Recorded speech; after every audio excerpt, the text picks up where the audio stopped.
GoGeekGirl is here today with some of the cast of Space Command, who has taken some time out of their San Diego Comic-Con experience to have a chat and answer some questions for our fans. The fourth Stooge has arrived. Oh, the fourth Stooge. Trouble. Well, that's a really good start to the interview there. So, why don't the four Stooges introduce themselves, since that's the nickname you just earned?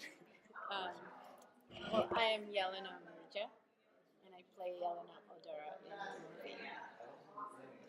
My name is Bryan McClure in real life, and in the series, I play both Lieutenant Bradbury and Cadet Bradbury, depending on what part of the chronology of the 150 years that the series takes place in. I play two different characters. I'm Justin Sorvillo, and I play Alton. Easy name. Yeah. My name is Ethan McDowell, and I play Captain Jack Kimmer. All right, so why don't you each just give me a snapshot of who your character is? You want to start? Yeah, sure. I am Jelena Mrdja. She's a daughter of the leading xenoarchaeologist who's played by Mira Furlan. And so the two of them go around space doing all this digging out of the archaeological stuff in space. When they hit Ethan's ship, well, he saves us.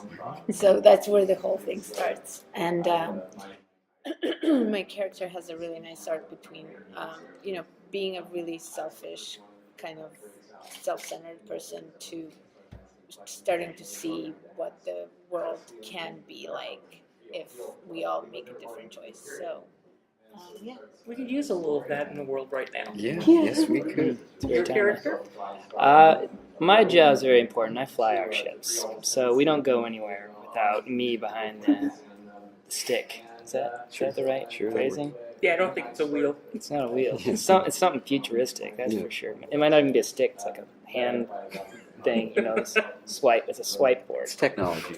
It's technology. So yeah, I fly our ships. It depends on which storyline we're talking about, since there's the two different characters. But I'll just talk a little bit about Lieutenant Bradbury.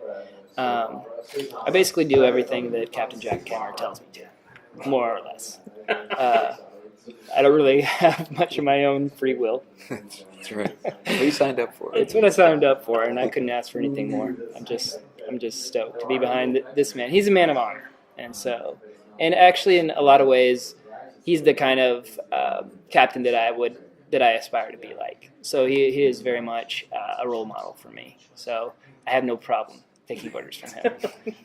So that's fun, and we did start to shoot some of the second episode already, which has been a lot of fun. We run into some new adventures. I don't know how much I want to get into that yet, but we actually get to see Lieutenant Bradbury come off the ship, so he's not just a pilot in that one. But yeah, Tight leash, though. Tight leash. Tight leash, Yeah. not too far away You from the guys aren't captain. going to have red shirts for when you go off the ship, because that would be really bad. It's too obvious. We just too we obvious teleport now. off the ship. We just sit.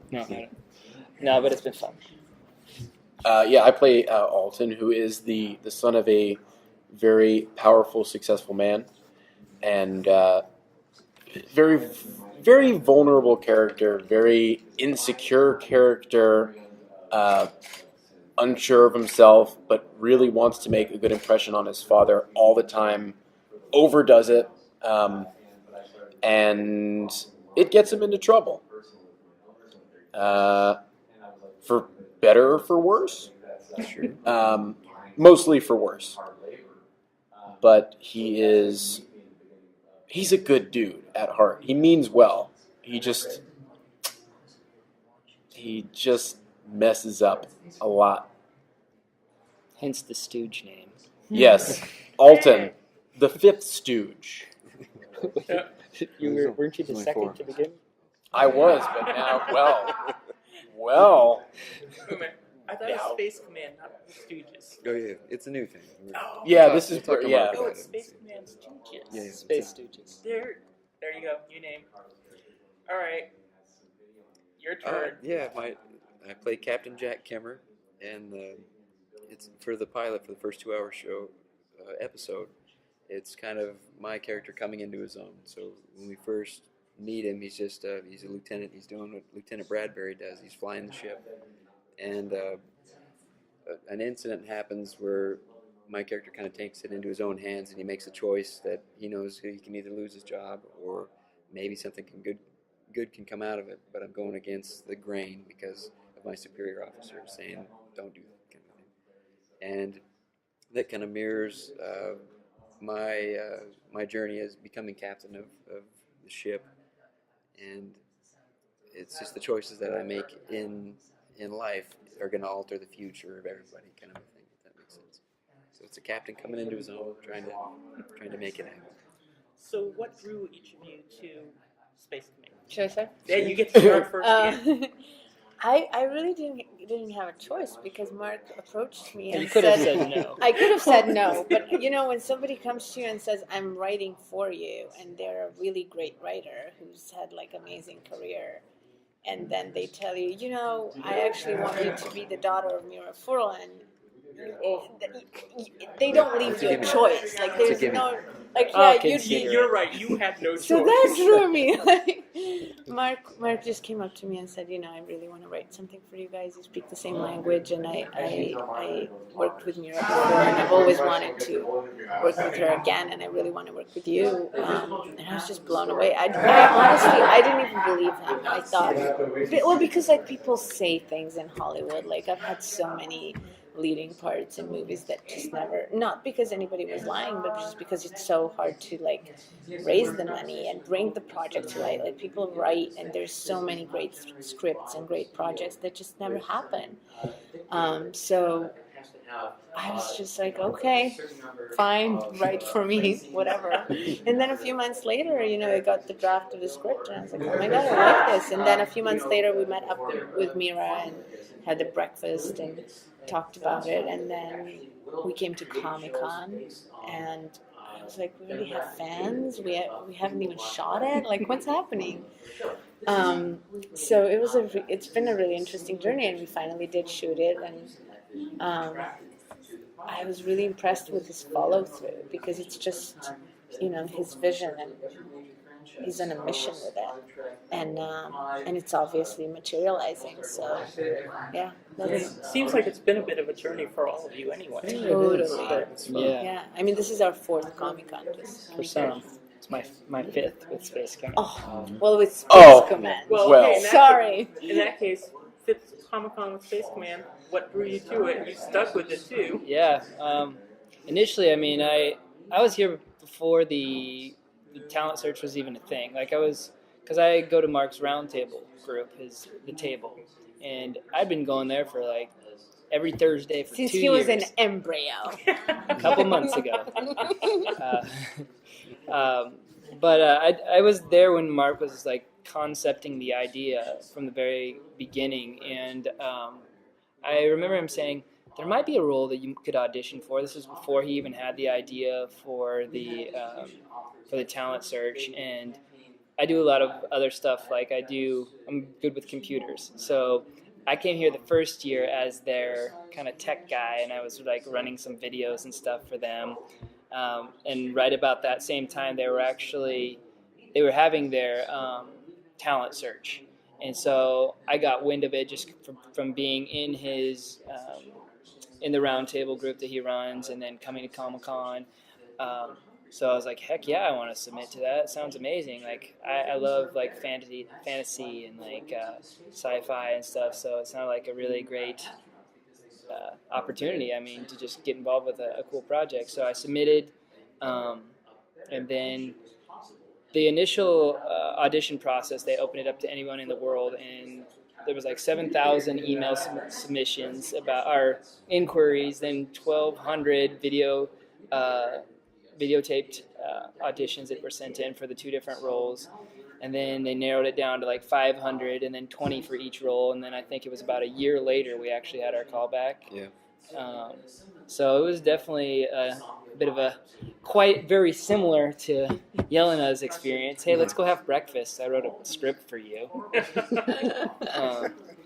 But it was worth it, and it's been amazing. Just coming back here and seeing how it progresses. Jelena talked about how she's been offered a lot of different roles that didn't actually pan out. It's like just seeing it, even though we don't have, the studio backing money behind us right now, it's like it's still making progress, and every year we see more and more of it done, and it's just exciting to see what it's become from that beginning point when Mark's like, I have an idea, It's a good start. Yeah.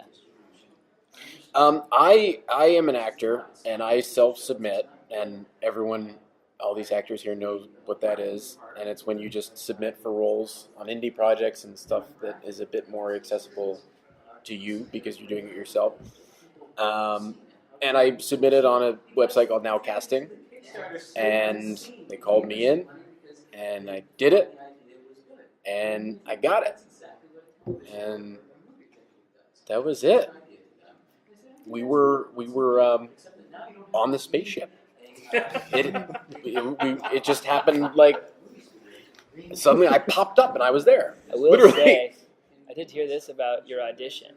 Oh well, yeah, There's a legend. I want to hear this. I don't know if I'm the one to tell this story, but basically went in and I did the scene once, and Mark went, "Okay, thank you," and I thought that was it. But then Elaine went, no. Elaine, Mark's wife, Elaine Zickery, she went, no. Like here, try it this way, and like you want this from your father, and you'll do anything, to impress him, and try this. Let's see it again. Completely different, right? Completely different thing that I had come in with. I came in with like some kind of macho, like hey, Dad, leave the guy alone. That's good. Very good. Right, which would have been a different kind of thing. I like the way it turned out a lot better. But Elaine said, yeah, try this totally different, like more vulnerable kind of thing. And I did it, and that was what got me the part. Yeah, so Okay, Elaine hear the Zickery. more vulnerable one. Come What's on. that? Let's hear the more vulnerable take. Come on, Dad, you don't have to bust his chops like that. Gosh, that's real good. There you go. Yeah. Okay. So the first one is from Jersey. Very sensitive man. Very sensitive Very guy. different.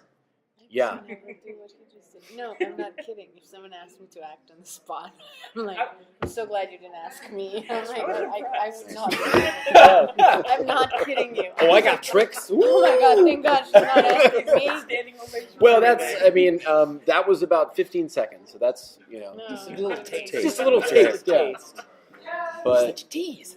such a tease, but I love the way it came out, and Elaine Zickery, give her full credit, because it gave me that one shot and to fix it. It's rare as an actor that you get to kind of fix, your choice and make a new choice, and get that opportunity. It So also showed them that you could take direction, so that they knew that you could work with them, and vice versa.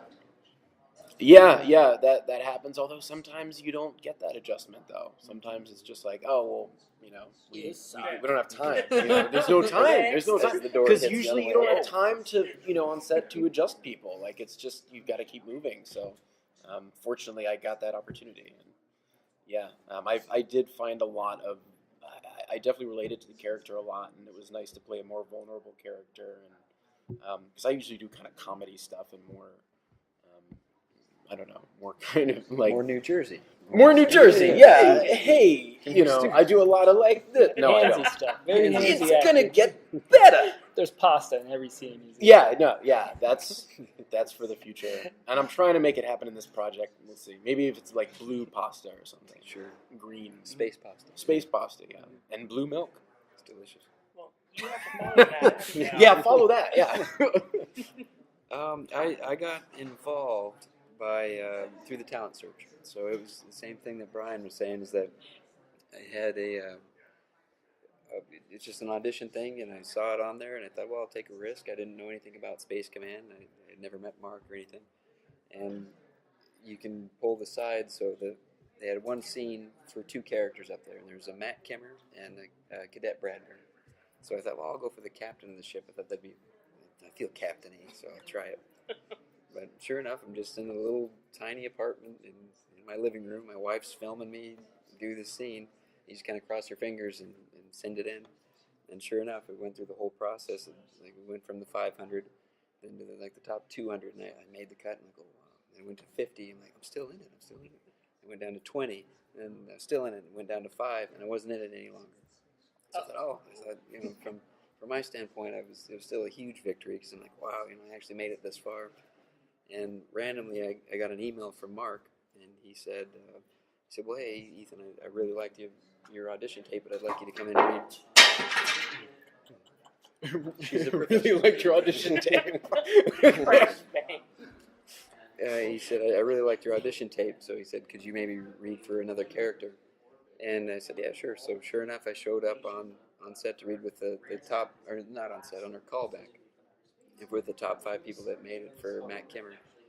And that's when I met first Bryan. We were reading together and all that stuff, and then he was explaining this Jack Kimmer character. And he said, if you want, the role's yours. And it was pretty exciting. So it's just a huge... But you guys got lunch as well, though, man. You guys went to lunch. I never got a lunch. Can I either. just say that? I got a breakfast, okay? Ooh, Nobody gave me. I never got a meal. Brunch. It was brunch. Well, I think. I want smoked salmon and an omelet. So is that too much to ask? Yeah. Is that too much? Bryan and Justin need their meal. It's good. Next contract. It's getting ready. Yeah. Must have at least You guys lunch. need better lawyers. Right. You know what? Yeah, right. We You have a self-submitted. lawyer? What? We self-submitted. Well, wait a minute. Yeah. My lawyer's my Well, that's wife. the point. All right, so just watching the 4 of you guys as you're interacting now, and if I remember right from a few years ago, there are some hijinks on set. Some nice. Few. Yeah. So Lots of tickle fights. Yeah, No. Nope, that's not true. it wasn't exactly where I was expecting it to go, but so share. Tickle fights. Great, that's going to be the subject of the Yeah. whole thing now. So, what was like one of your most memorable, either hijink or tickle fight? Remember Any of that you? light on the camera? Or on my gun? Yeah. We had started filming the second It was in episode, the second episode. and this time we have these kind of cool, high-tech, futuristic rifles, and Bryan, at this time he's Lieutenant Bradbury, and he used that light for all kinds of things. You'd turn around, it'd be right in your eyeball, it'd be here. But we're also working with a very talented actor named Ferran Tahir, and he's, I won't say anything about what the character is and all that stuff because it's a spoiler, I guess. But at one point, in between takes, he was sitting there sneaking up on us. And, we're supposed to be serious. We have our rifles and we're doing what we got to do. And he would sneak up behind us, and random stuff would happen. It's kind of funny. Just a little coming from a guy he works every day in this industry, and he's the one that's he's playful, nice guy, and a pleasure to work with. But Wait a minute, so it was the serious guy that was the stooge, not the four stooges? absolutely, yeah. We were all pretty stoogey. We're all pretty stoogey. There was a little toy baby on set. You remember the Yeah. little toy baby? Yeah. I remember just dancing that thing around all the time. Yeah, for some reason there was this little, it was a fake infant, and it has nothing to do with Space Command Or whatsoever. sci-fi, Or yeah, sci-fi. No, it was just it's there. human life. There was also a weird, alien tentacle thing just hanging out Yeah. in the costume room. That was a hijink. I don't think I even want to ask about that one. Yeah. Oh, I will say I took a picture of it. the wardrobe girls kept telling me that my pants fit the best. So, I mean, if people are, questioning whether or not to see it, my pants fit really well. So that's the reason they should see it, is just to see him in those pants. But the Yeah. thing is, most of the time I'm sitting down, so it's a conundrum. Well, and I will say that after a few of the takes, when there's parts where we're on the bridge of the Paladin, and we're flying through space, and stuff's going down. And after Mark yelled cut, he stopped and he went over to Bryan. He said, "You know what, Bryan? You are the Laurence Olivier on this ship." And all of a sudden, Bryan's head swelled at least 2 feet around. I don't know, this big. It's been that big ever since. So yeah, he's the Laurence Olivier of the That's what Paladin. I'm proud of, but in the same sense, I'm very proud of it. So, There was one, I just thought of a hijink where the camera was on Ethan. And that's right. my line was, it was basically like, he's asking me we're meeting for the first time, and he's asking me like if I've ever left the planet before. And he's asking me, he asked me if I've ever, I don't remember exactly how it goes. Do you remember the question you asked me? Have you ever been off world, Lieutenant? And I say, the normal line is, that's the normal punchline, but I just said, don't worry, Captain, I brought protection. It's a condom. But the camera's on him, so you can't hear my vocals. And so he just tried to keep straight face. Yeah, he's changed the line trying to make me laugh, which is it's worth it because I'm supposed to be serious. Oh, not to mention how hot it was in there. Like, so we're like just dripping sweat, like between takes, unless the camera. I just thought of that too. Yeah, it was quite hot. It was warm. quite I hot. mean, it was like outside. Except for in a little Maybe. like. But you're in Yeah, a closed very, very space, and With then makeup and then everything you're for the wearing cameras. all Yeah, your fancy costume is space like suits. leather, whatever. Lots of dust as well. Yeah. Yeah. You want to come in this? I've already contributed to the crash. Oh, okay. That It was works. good timing on that one. Because I remember one time the camera was on me, and because it was so hot, I'm just like, we're having this same conversation. He's just like pouring sweat down his face. It looks like I just got out of a swimming pool. So it's very warm in space. I'll let you guys know for the future. No air conditioning. I remember we were doing a scene and like you had kind of like a lip gloss thing going on because you have to be on camera. You got to get kind of close to someone when it's like an intimate. It's like a close. I saw the Intense way scene you looked and- at his lips. I saw the way It was. I mean, he had a bit of a lip gloss thing going on, and I remember for one take noticing it, but then having to not really, But that's like you let that happen. Did you squelch That's- an impulse? No, I went with it. But then I got used to it. So it only happened once. Oh. Switcheroo.